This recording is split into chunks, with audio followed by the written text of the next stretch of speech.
Hi, we have started discussing important principles to guide us in the ventilation of patients with asthma and COPD exacerbation. We have already discussed that we should strive to maintain a long enough expiratory time, and have talked about tolerating some respiratory acidosis if this means that we'll be able to prevent or treat autoPEEP.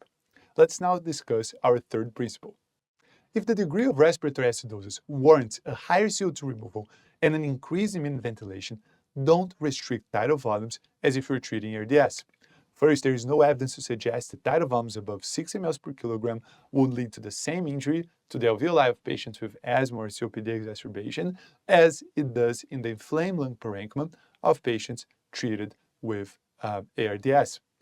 Second, if you remember from one of our prior videos, for the same minute ventilation, a higher tidal volume, lower rate combination will lead to less ventilation of anatomic dead space and a higher alveolar ventilation.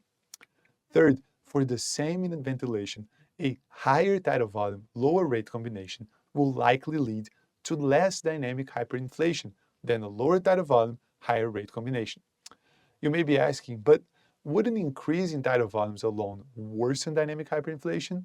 Yes, certainly. A higher tidal volume requires longer time for exhalation. However, by plotting the equation that describes remaining or not yet exhaled volumes over time for different combinations of tidal volume and respiratory rate, we can see that for the same minute ventilation, residual volumes are lower the higher the tidal volume for lower rates. In this specific plot, we assumed a night time of 0.6 seconds, an expiratory time constant of 1 second, and passive expiration. The curve plotted corresponds to every combination of rate and tidal volume that would yield a minute ventilation of 10 liters per minute. Some of the points of this curve are labeled with the amount of volume left in the chest at the end of expiration. For example, in the point marked in blue, we use a tidal volume of 300 mL and a rate of 33 to get to our minute volume of 10 liters. Assuming a night time of 0.6 and an expiratory time constant of 1 second, we would predict that 90 mL would not have been exhaled by the end of expiration.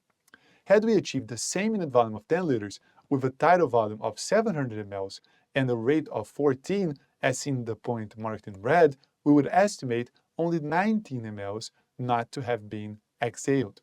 You can find a link to a detailed description of the theory and assumptions behind this plot, as well as an R code of how to recreate it and change the parameters in the description of this video. You may now be asking, how much is it safe though to increase tidal volumes? It seems reasonable to use the plateau pressure, our estimate of end-inspiratory alveolar pressures, as a safety marker to guide us in up-titrating tidal volumes. As long as the plateau is less than 30, I usually will be okay increasing tidal volumes to 8, 9, or even 10 mL per kilogram of predicted body weight. However, the plateau in these patients may actually be increased, which may happen for two main reasons. One is if the patient has concomitant airspace pathology, such as a COPD patient with severe viral pneumonitis that is developing ARDS. In this case, management is more challenging, and these patients may indeed have to be treated with low tidal volumes. Elevated plateau pressures may, however, be completely unrelated to poor lung chest wall compliance. You may already be thinking where I'm getting with this, but a high plateau in a patient with bronchospasm and no additional disease process affecting lung compliance should make you think of autoPEEP. Remember, autoPEEP leads to end-expiratory alveolar pressures that are higher than set PEEP.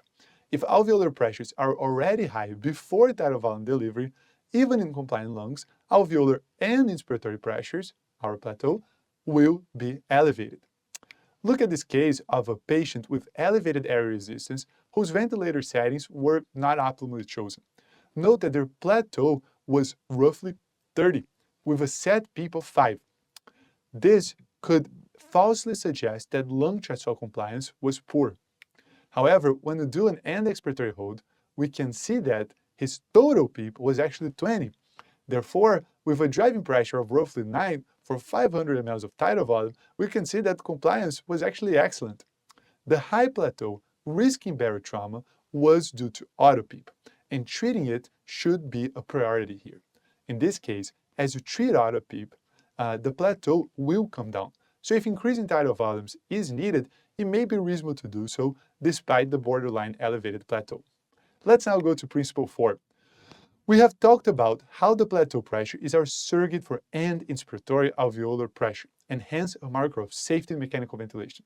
But what is the peak pressure? Well, the peak pressure is simply the highest pressure recorded at the area opening by the ventilator. Only the circuit and the more central areas are exposed to peak pressures, with pressures dropping through smaller areas all the way to the alveoli. Barotrauma happens at a very distal level at the lung parenchyma. Hence, the plateau is a much better safety marker than the peak.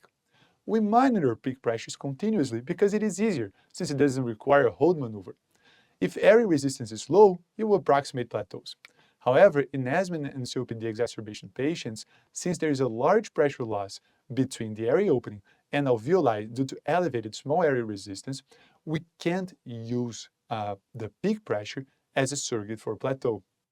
Although it's still useful to trend it, there is no absolute value that is unsafe, as long as the plateau is within acceptable levels.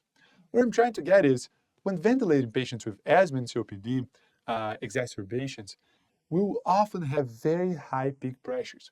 Some may get overly concerned about them and inappropriately use low tidal volumes, high rate combinations. But we need to remind ourselves that if the plateau is acceptable, we should not get concerned with an elevated peak pressure alone. Note that in modes like APV and volume control, the ventilator typically will have a safety mechanism where it doesn't allow area pressures to go above a certain level. With the G5 ventilators that we've been using here, this level is 10 centimeters of water below the high pressure alarm. In this case, the maximum inspiratory pressure allowed was in the mid-40s. Note that tidal volumes were lower than target, which led to the alarm you see on the left upper portion of the screen. If we feel that we should tolerate higher peak pressures, we should actually increase the upper limit of the pressure alarm to allow for appropriate tidal volume delivery in these modes. Lastly, what I called principle 5 is to have a low threshold to use deep sedation with or without paralysis in these patients early on. It doesn't matter how appropriate our settings might be, if your patient is active and they're triggering the ventilator 25 times a minute, this will undermine your entire ventilator strategy. Also, these patients often have a remarkable improvement in the severity of their bronchospasm with aggressive pharmacological therapy in just hours to a couple of days. So the duration of time during which you may need deep sedation or paralysis is usually relatively short. Let's finish up with a case. We had a patient transferred to us with a COPD exacerbation. The patient was on pressure control. At the outside facility, his respiratory rate had been set quite high at 24 because of his severe respiratory acidosis, and his I time was long since they were getting very little volumes despite the high pressures they were giving. With his original settings, we could see he had an auto-PEEP of close to 12 centimeters of water, and his plateau was 24. He had a simple respiratory acidosis, now with a pH around 7.25. Our goal at this point was to decrease his auto-PEEP to safely ventilate him. We thought that keeping his pH above 7.15 to 7.20 was appropriate in the short term. We therefore proceeded with dropping his high time and his rate from 24 to 16. This increased his expiratory time from 1.3 seconds to almost 3 seconds. Note how, although flows don't quite go back to zero, they're a lot closer than before.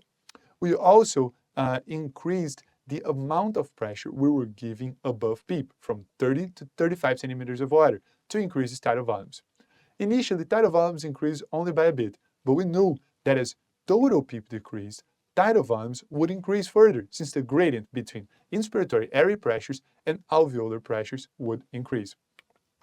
After just a few minutes, note how his auto-PEEP dropped to only 3, an acceptable value. Note how, despite receiving much higher tidal volumes now, his plateau dropped to 17. His blood gas was even better than with his original settings. This is it for today. I'll see you next week.